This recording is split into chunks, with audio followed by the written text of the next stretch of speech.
بسم الله الرحمن الرحيم عن زينب رضي الله تعالى عنها قالت قال رسول الله صلى الله تعالى عليه وسلم يا معشر النساء تصدقن ولو من حليكن الحديث رواه الترمذی۔ نبی کریم صلی اللہ علیہ وسلم نے ارشاد فرمایا، اے عورتوں کی جماعت، زکوٰۃ دو، گو کہ اپنے زیورات ہی سے کیوں نہ دو۔ دوستو، نبی کریم صلی اللہ علیہ وسلم نے زکوٰۃ کے باب میں بے حد تاکید بیان فرمائی، یہاں تک کہ خواتین کو الگ سے خطبہ ارشاد فرمایا۔ اور چونکہ خواتین کے پاس عموماً زیور ہوتا ہے اور ان کو زیورات سے طبعاً محبت بھی زیادہ ہوتی ہے، اس لیے نبی کریم صلی اللہ علیہ وسلم نے زیورات کی باقاعدہ نشاندہی کر کے کہا کہ زیورات کو بیچ کر ہی کیوں نہ دینی پڑے، زکوٰۃ ضرور ادا کرو۔ آج ہم ان چیزوں کا بیان کریں گے جن چیزوں پر زکوٰۃ لازم ہے۔ یاد رکھیے، بنیادی طور پر جن چیزوں پر زکوٰۃ لازم ہے وہ چار چیزیں ہیں: سونا، چاندی، مال تجارت اور نقدی۔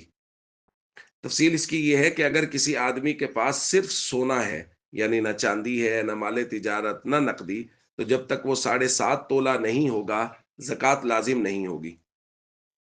اگر کسی آدمی کے پاس صرف چاندی ہے، یعنی نہ سونا ہے، نہ مال تجارت ہے، نہ نقدی ہے، تو جب تک وہ 52.5 تولہ نہیں ہوگی زکوٰۃ لازم نہیں ہوگی۔ رہا مال تجارت اور نقدی، تو اس کے لیے معیار قرار دیا گیا ہے 52.5 تولہ چاندی کی قیمت کو۔ یعنی اگر مال تجارت 52.5 تولہ چاندی کی قیمت کو پہنچ جائے، یا نقدی جو اپنے پاس موجود ہے وہ 52.5 تولہ چاندی کی قیمت کو پہنچ جائے، تو زکوٰۃ لازم ہے، وگرنہ زکوٰۃ لازم نہیں ہے۔ آج کی تاریخ میں جب یہ ہم درس ریکارڈ کر رہے ہیں تو 52.5 تولہ چاندی کی قیمت 1,75,000 روپے بن رہی ہے تقریباً۔ لہذا اگر کسی آدمی کے پاس 1,75,000 روپے دکان میں پڑا ہے، یا اس نے بیچنے کے لیے ایک پلاٹ خرید رکھا ہے جو 1,75,000 سے زائد کا ہے، یا کوئی جانور بیچنے کے لیے رکھے ہوئے ہیں، یا کوئی شیئرز وغیرہ خریدے ہوئے ہیں، یا کسی جگہ کوئی چھوٹی سی دکان بنائی ہوئی ہے، یا کسی جگہ کوئی انویسٹمنٹ کی ہوئی ہے شرعی طریقے سے کہ آپ اس کا نفع مجھے دیتے رہنا، ان تمام صورتوں میں زکوٰۃ ادا کرنا لازم ہے، چونکہ مال تجارت وہ 52.5 تولہ چاندی کی قیمت کو پہنچ گیا ہے۔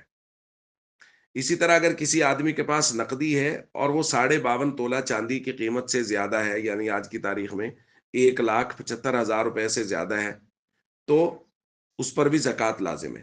جب یہ نقدی بولا جا رہا ہے تو اس سے مراد وہ پیسے ہیں جو پاس موجود ہیں، وہ پیسے جو بینک میں موجود ہیں، وہ جو جیز کیش، ایزی پیسہ اکاؤنٹ وغیرہ میں موجود ہیں، وہ سارے کے پاس سارے پیسے وہ اس میں شامل ہیں۔ لہذا اس حوالے سے ہمیں کچھ تفصیل سمجھ لینی چاہیے کہ جب بھی ہم زکوٰۃ کا حساب کریں گے تو ہمیں ایک خاکہ سا ضرور بنانا پڑے گا۔ مثال کے طور پہ ہمارے پاس سونا ہے، یعنی کسی بھی آدمی، مرد یا عورت کے پاس 1,00,000 روپے کا، مثال دے رہا ہوں۔ اسی طرح چاندی ہے 1,00,000 روپے کی، مال تجارت 1,00,000 روپے ہے، 1,00,000 روپے نقدی موجود ہے، تو یہ 4,00,000 روپے ہو گئے۔ اس کے بعد ہم نے وہ دیکھنا ہے جو ہم نے کسی سے لینا ہے، جو قرض کسی کو دیا ہوا ہے، مارکیٹ میں کچھ دیا ہوا ہے۔ مثال کے طور پہ 1,00,000 روپے وہی ہے جو لوگوں سے ہم نے لینا ہے، تو یہ کل 5,00,000 ہو گیا۔ اب اس میں سے وہ پیسے نکال دیں گے زکوٰۃ ادا کرنے سے پہلے جو کسی کے دینے ہیں، جو قرض لے رکھا ہے کسی سے۔